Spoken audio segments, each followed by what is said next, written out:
It is so frustrating when you have a great vision for a painting and then it turns out kind of not what you really wanted or had envisioned. Often we lose it very early in the painting. That happened to this painting. So I washed it all out and started it all over. It wasn't too precious for me to lose and start again. Always remember that. And remember, the first steps are the most important. Often, the beginning of a painting is the easiest and most exciting. We lay in our darks and our lights, and then we think, now where do I go? So with this painting, you've seen the photo. I am now in Maine, and it's December. So it's been kind of cold. It's been very cold. This particular day, I went out for a walk, and the air here and the sky and the light around me is kind of this soft gray, slightly blue, slightly purple, and a beautiful soft amber color.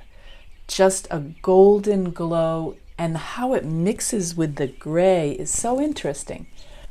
I started with an older piece of Lux Archival. I have used this paper twice already, and I washed it out with alcohol. So that's my background. That's here. That's the color. That's the base. I then took pan pastels, and using the reference photo, I quickly lay in some lights. I had decided what fascinates me about this painting is the shadows. And in order to create shadows in a painting, we have to use light. We can only get so dark, so we have to come up from there to make the shadows interesting. We have to come up with our lights. I used pan pastel and my favorite pan pastel tool, which is a square one, because I like using the largest tool I can when laying in my first broad strokes. So it works very nicely for that. I have overlaid a little bit of stick pastel in here.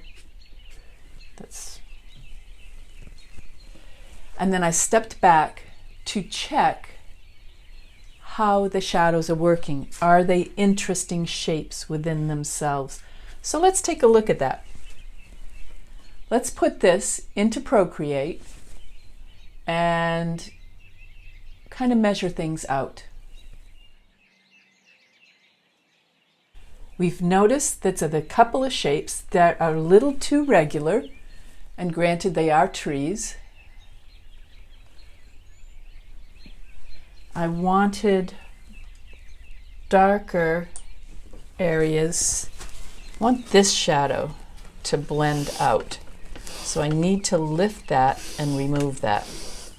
I'm just using a microfiber to lift that out. Use a brush to remove some of the dust. Step back again. Check that shadow. I see also here that these light areas are a little too dark, a little too light. They're pulling our eye away from what will be the center of interest back here. I want this path of shadows and light streaks to draw the viewer back through the painting to this point. So this will probably be my focal point, but I need to lead the viewer back. I see here I have 2, 3, 1, 2, 3, almost little soldiers there. I'm not happy with that, so I'm going to add a bit of light to change this shape.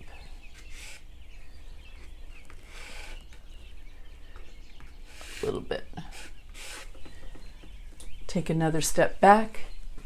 And I'm analyzing, I'm looking, I'm thinking, I'm studying, because I want to make the adjustments here before I go on. You want to make them early on, because once you move ahead, it's going to be too hard to make those adjustments later. The more pastel you get on your paper, the harder it's going to be. I'm now working my kneaded eraser. This one's very stiff, hasn't been used for a bit. Soften it up. It's therapeutic as well. I like this. So let's bring out some irregular shapes here. We're going to have trees, and the shadows are going to be coming from these trees that will be standing here, here.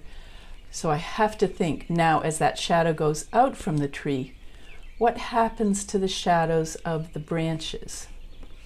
They do get broken up. They're not perfect.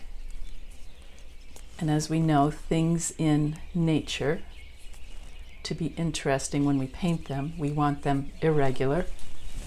Step back again, look at this.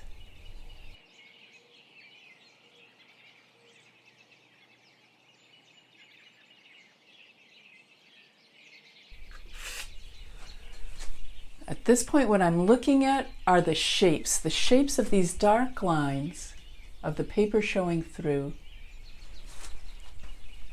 And the dark lines are formed by the areas of light.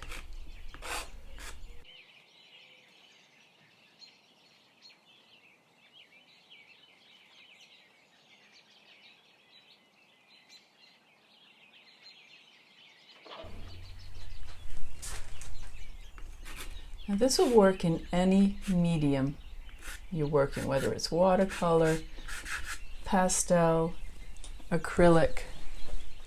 The concepts are still applicable. I'm trying to design it so I don't have to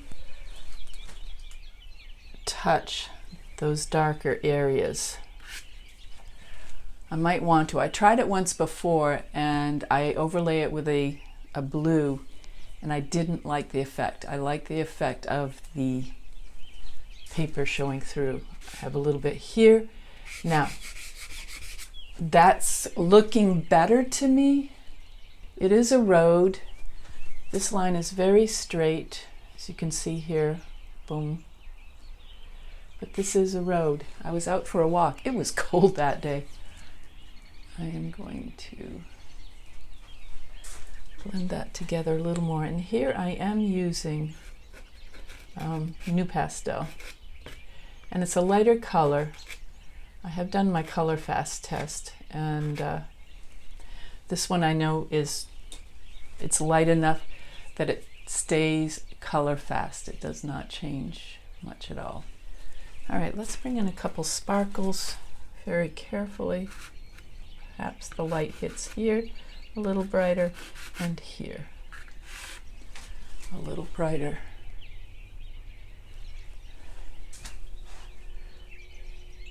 I have to think branches coming out.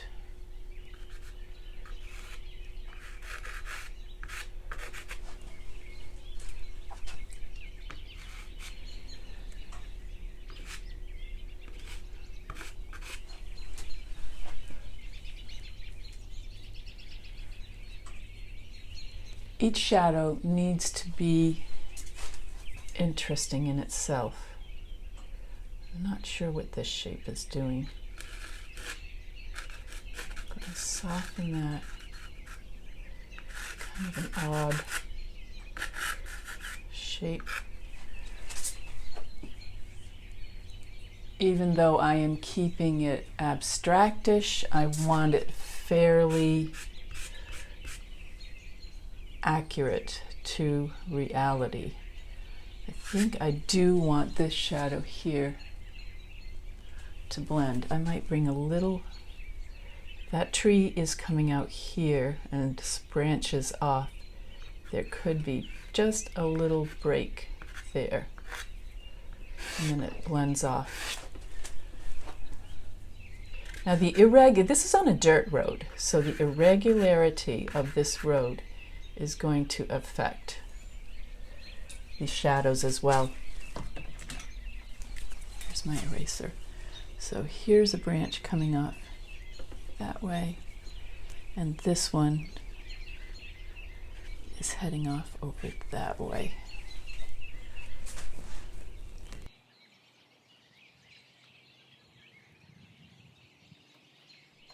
The light is coming from this direction. So all of my shadows, if my source of light, which is very low, is heading off that way, I am looking for a straight edge. Can't find one right now. I have a brush. Not with me, as I'm the traveling artista. So the light is coming from here, here, here, here. It comes off that way, and I'll make a picture of this on Procreate.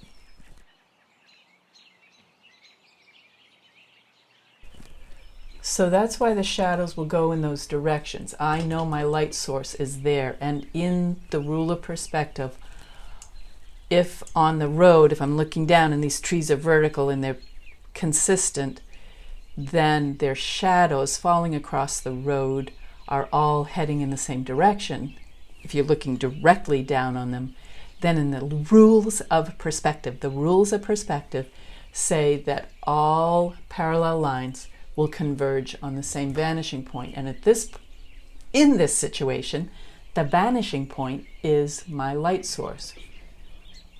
Up there, there, so there it is. Going this way. So at this point, I've taken the light areas, I've tried to make interesting shapes with the shadows on the road. I want to draw it a little, the viewer's eye, a little more back into this distance and here, back into there. And this is a tree in the distance. I'm going to bring out, that's where my light from behind the trees will show. It's coming from the sun again over here, but it is going to illuminate that part of the sky behind. And as I'm doing this light area, I'm thinking of this tree and how the branches are growing. Every little branch, I want to think of that clearly. Here's another tree down there. Is it interesting at this point? And then I will eventually do the negative painting around the rest of the trees. But at this step in my painting, I am working on my lights, tying my lights together to make interesting shapes and helping to lead the viewer's eye back into the distance. Step back at this point, take some time, consider, maybe use Procreate to help you figure out where your lights and shadows are going. If they make sense as a tree coming here, here, here, here, you know. Think it through before we move on. When I move on, I want to keep the overall painting middle to light values. So I want this paper color to be my darks. Maybe a little more dark like in some of the trunks, but basically I will need to keep any color I pick up. It won't matter which color, but whatever color I pick up will have to be that same value tone. My first adjustment needs to be the regularity of these light spaces here. I think the angle is pretty good. I'm going to double check that as well. But I want to vary the shape of these stripes here. So if this is my horizon, approximately my horizon is about there. Not just because that's where the road disappears, but that's my eye level. If this were the ocean, it would be a little above where that top of that road level is. So over about here is my horizon. I need to find my light source, which needs to be off page this way, higher than my horizon. It's coming in low. It's late in the day. So I'm going to find a spot over here. And all my lines of shadow from the trees need to emanate from that light source. Here, there. This one, I've got a little too much of an angle. So I'm going to use alcohol to basically lift some of the lightness there. Spread this out a little more. I want to lift a little of that light there as well, because I want it to be, the painting to have a vignette of light. I want focus and most contrast here in the center with my center of focus. Trying to make this a little bit better into a tree shadow shape. Okay, that's wider. Taking my alcohol wet brush again. That goes from here. This one comes this way. That's pretty good. I lift it with the alcohol, the damp brush. The brush is dampened with alcohol on a rag below. I bring it across. Some branches coming out. I also want this to be wider. I don't want the shadow leading directly, well, I don't mind the shadow leading directly off the corner so much. I don't want any rays of light leading directly off that corner. Again, you want to vignette your whole painting. You have this corner kind of softens here, and then bring it around this way, softer. Just soften the light on that so that the eye stays in the picture plane, the viewer's eye.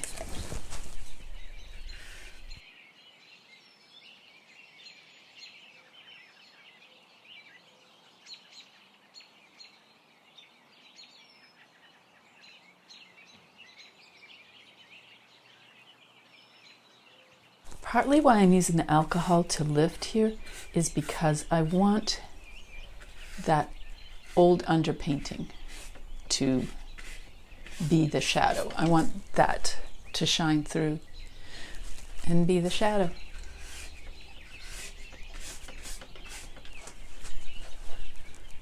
Break up those light areas, break up the shadow areas. I keep going back to that light source. Bringing it here. A lot of things to keep in our minds. All right, I'm going to fiddle with that some more.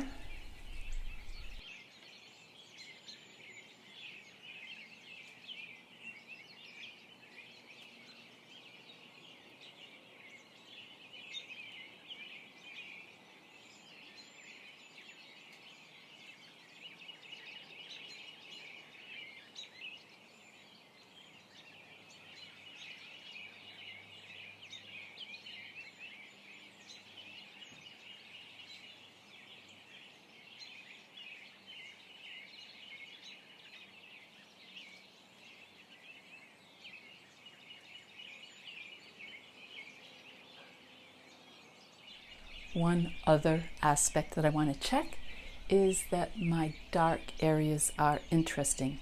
That was with the sketch of the purple lines. Looking here, that dark shape, this triangle here, a larger triangle kind of fading off this way. I might make that one a little bit bigger. Get some more alcohol on my brush.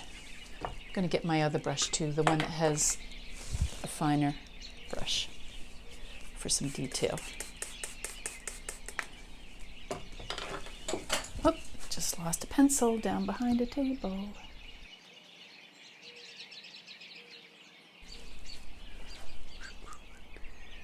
It's always this back and forth, back and forth. To me, it's a lot like sculpting. It's add and subtract. And for me, I need a really good paper that can handle that. I'm pushing this Lux Archival. Again, this is the third painting I've had on this particular piece. I'm trying to see how it handles it.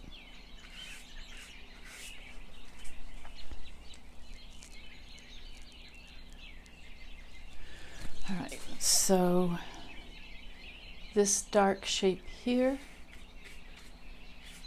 and it connects with this triangle dark shape here. I have a small triangle back here. I have this trapezoidal dark shape here. This needs a little flattening out, I believe.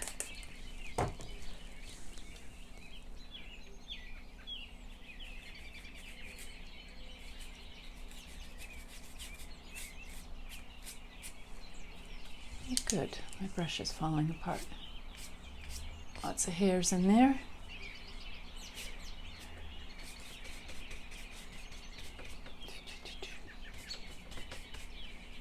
And another little sort of a triangle here. Now, where they're dark shapes, I want them to connect. I want to tie my dark shapes together as was covered in another video.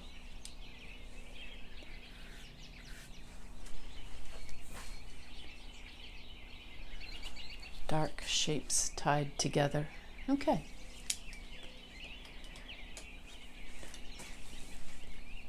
Stepping back, going to live with this for a while.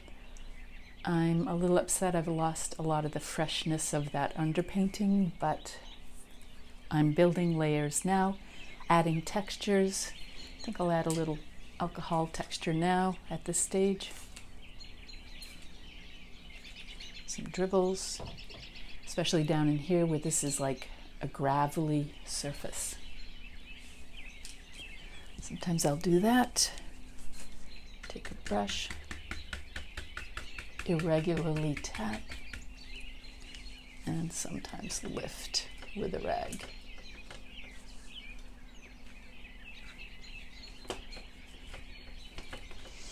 And let that dry. I am more pleased now with this underpainting, better than the initial one. The shapes are more interesting, I like it better. It gives me a better foundation on which to build. It's important to take time in these early stages and make adjustments here. Then you can build with strength on that.